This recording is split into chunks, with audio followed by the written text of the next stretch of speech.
کچھ سوالات آئے ہیں لیکن اب اس وقت ان کے جواب کا وقت بھی نہیں ہے، مجھ میں سکت بھی نہیں ہے۔ ایک سوال خاص طور پر کئی لوگوں نے دعوت و تبلیغ کے اندر جو اس وقت حالات چل رہے ہیں اس کے بارے میں بھی فطری طور پر سب علماء کو فکر ہے، اس کی وجہ سے یہ سوال آیا ہے۔ میں اس سوال کا جواب دینے کا اہل اپنے کو نہیں پاتا۔ کئی سال ہو گئے میں نے اپنے لبوں پر سکوت کی مہر لگا رکھی ہے۔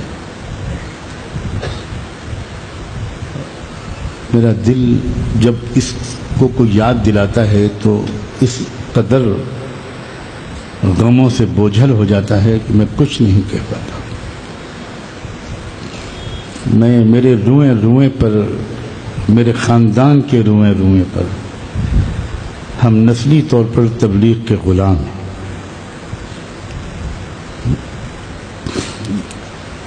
دعوت و تبلیغ کی محنت کے ہمارے روئیں روئیں پر احسانات ہیں۔ اس لیے میں اس وقت صرف اتنا کہوں گا کہ آپ حضرات اللہ کے واسطے اس کی حفاظت اور درازی عمر کے لیے دعاؤں کا اہتمام کریں اور اللہ کے واسطے فریق نہ بنے۔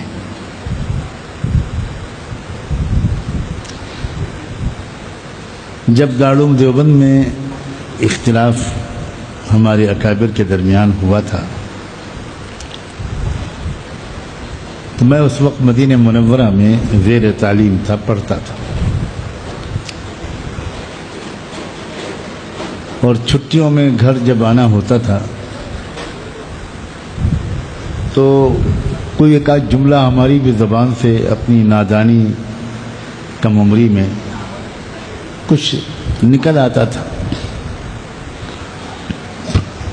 ہمارے حضرت والد صاحب رحمۃ اللہ علیہ بڑی شدت کے ساتھ ہمیں تنبیہ کرتے تھے کہ دیکھو، بڑوں کے اختلاف میں چھوٹوں کو نہیں بولنا چاہیے۔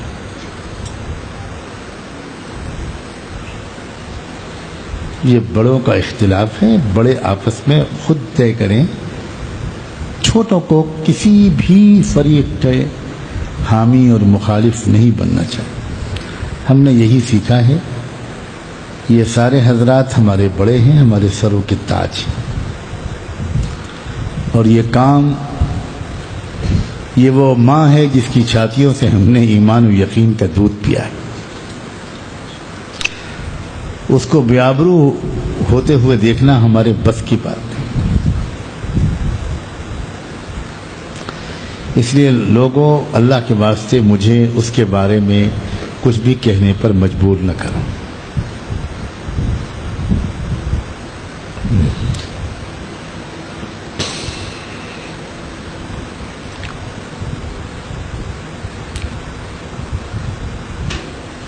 بس مجھے ایک بات کا بہت احساس ہے، خدا کرے یہ احساس غلط ہو، کہ آپس میں باتوں کی حد تک ہم بہت فکر مند ہیں، لیکن کیا کسی نے اس مسئلے کو لے کر کوئی ایک دن روزہ رکھا؟ کوئی صدقہ نکالا؟ کچھ قربانی دی؟ کچھ آنسو بہائے اللہ کے ساتھ؟ اس کا مطلب یہ ہوا کہ ہمارا غم حقیقی نہیں ہے، مصنوعی ہے، اور ہمیں اختلافی باتیں کرنے میں مزہ آتا ہے، مزہ آتا ہے، اور یہ ایک ہماری شدید اخلاقی خرابی ہے، خرابی جو اصلاح کے نام پر شیطان ہم سے غیبت کرواتا ہے۔ بدگمانیاں، الزام تراشیاں، بات کا بتنگڑ۔ شیطان ہم سے زنا تو نہیں کروا پاتا، شیطان ہم سے تاش نہیں کھلوا پاتا، شیطان ہم سے شراب نہیں پلوا پاتا، لیکن شیطان مومن کی بے حرمتی ہم سے صبح و شام دین کے نام پر کرواتا ہے۔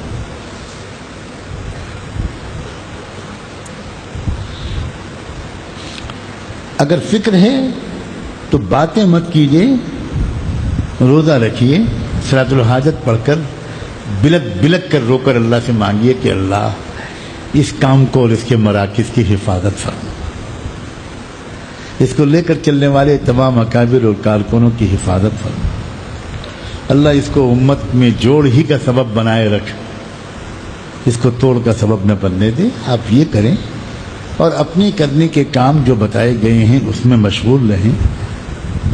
کیا پتہ اللہ تعالیٰ کا فیصلہ کیا ہے، اور اللہ کا ہر فیصلہ منصفانہ ہوتا ہے اور حکمتوں سے بھرا ہوتا ہے، چاہے ہم سمجھ پائیں چاہے نہ سمجھ پائیں، اور اللہ کی ذات بہت بے نیاز ہے، اللہ کو کسی کی کوئی پرواہ نہیں، اللہ اللہ ہے، اللہ اللہ۔ ہمیں اپنی فکر کرنی چاہیے، اپنی فکر کریں ہمارا کیا ہوگا، ہم نجات کے مستحق ہیں اگر ابھی موت آ جائے تو؟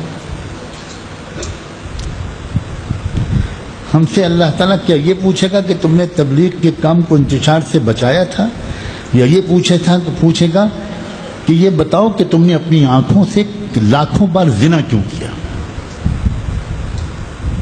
تم نے کیوں جھوٹ بولے، تم نے کیوں غفلت اور معصیت میں وقت گزارا؟ اس لیے بھائی یہ کسی اور بڑے سے پوچھیے، میں اس کے جواب دینے کا اہل نہیں ہوں، اسی لیے میں نے مستقل طور پر سکوت اختیار کر رکھا ہے۔ لوگوں نے میرے ساتھ زیادتی کی کہ پچھلے سالوں کے کچھ بیانات ان کے درمیان کے کلپس نکال کر، آگے پیچھے کی ساری بات کو بالکل نکال کر، درمیان کے کلپس نکال کر اور یوٹیوب پہ ڈال دیے کہ تبلیغ کے اختلاف کے بارے میں، مرکز نظام الدین کے بارے میں مولانا سجاد نعمانی کے خیالات۔ میں نے آج تک اس بارے میں کوئی اظہار خیال نہیں کیا، نہ میں اس کا اہل۔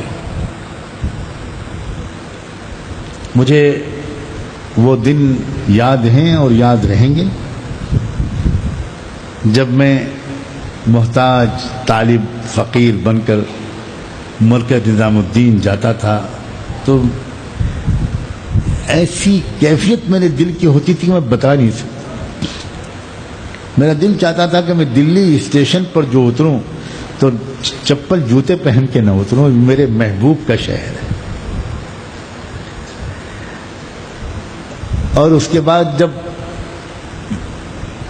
مرکز نظام الدین کے قریب والی سڑک پر بس سے اترتا تھا تو بارہا ایسا ہوا کہ میں کسی نہ کسی بہانے سے چپل جوتے اتار کر جھولے میں رکھ لیتا تھا کہ میں اس سڑک پر جس پر حضرت مولانا الیاس چلے میں جوتے پہن کے نہیں چل سکتا۔